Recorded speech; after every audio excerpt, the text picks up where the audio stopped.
জানি যে পেছন দরজার দিকে এই ভ্যাকেন্সি 400 জন বাদ দিয়ে পেছন দরজায় ঢুকিয়ে দেওয়া হয়েছে লক্ষ লক্ষ টাকার বিনিময়। যারা হয়তো শারীরিক শিক্ষা পরীক্ষায় পাসও করেনি তাদের নামও ঢুকিয়ে দিচ্ছে, যারা হয়তো ফার্স্ট প্যানেলের লিস্টেও নাম নেই তাদেরকেও ঢুকিয়ে দেওয়া হয়েছে। এর বিরুদ্ধে আমরা সারা বছর যুবলীগ প্রতারিত চাকরিপ্রার্থীদের নিয়ে আমরা আন্দোলনে রাস্তায় নেমেছি। বিগত দিনে আপনারা জানেন রেলমন্ত্রী কলকাতায় এসেছিলেন, গ্র্যান্ড হোটেলে আমরা বিক্ষোভ করেছিলাম এবং বিক্ষোভ করা উনি আমাদের সাথে কথা বলেছেন।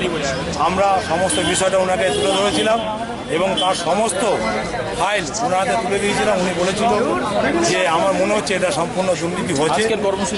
আজকে কর্মসূচি বিগত দিনের মধ্যে আমাদের অভিনব প্রতিবাদ জানেন আমরা যুবলীগ করে থাকি। আজকেও আমাদের এই অভিনব প্রতিবাদ রাস্তার মধ্যে দিয়ে চলবে। এরপর আমরা আগামী দিনও আরও আন্দোলনের দিকে যাব।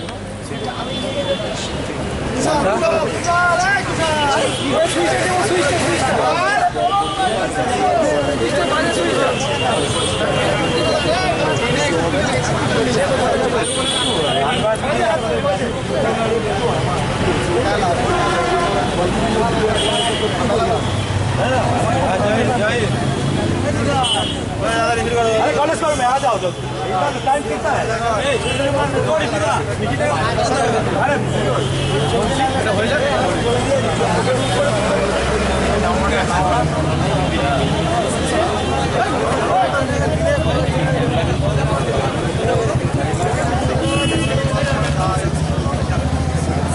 না একটু দূরায়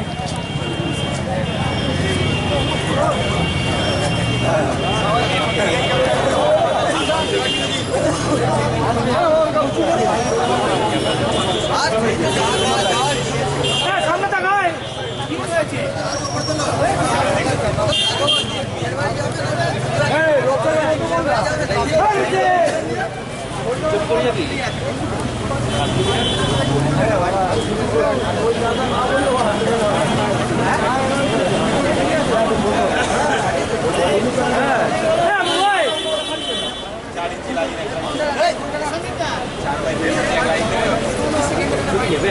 अरे लाइन का ठीक रखो, लाइन का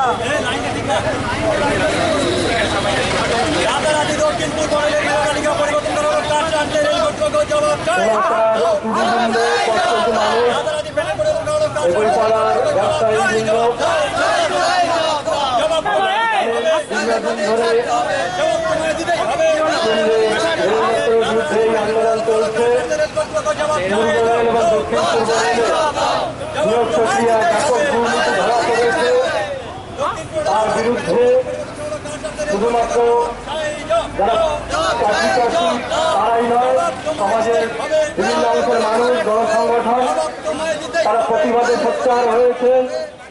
আজকেও ঠিক একইভাবে সেই প্রতিবাদ মিছিলের আয়োজন করা হয়েছে কলেজ স্কোয়ার থেকে। এই মিছিল আর কিছুক্ষণের মধ্যে এখান থেকে রওনা দেবেন। তার আগে আমরা সংক্ষিপ্ত একটা সভা এখানে করতে চাইছি। বক্তব্য রাখবার জন্য আমি আহ্বান করব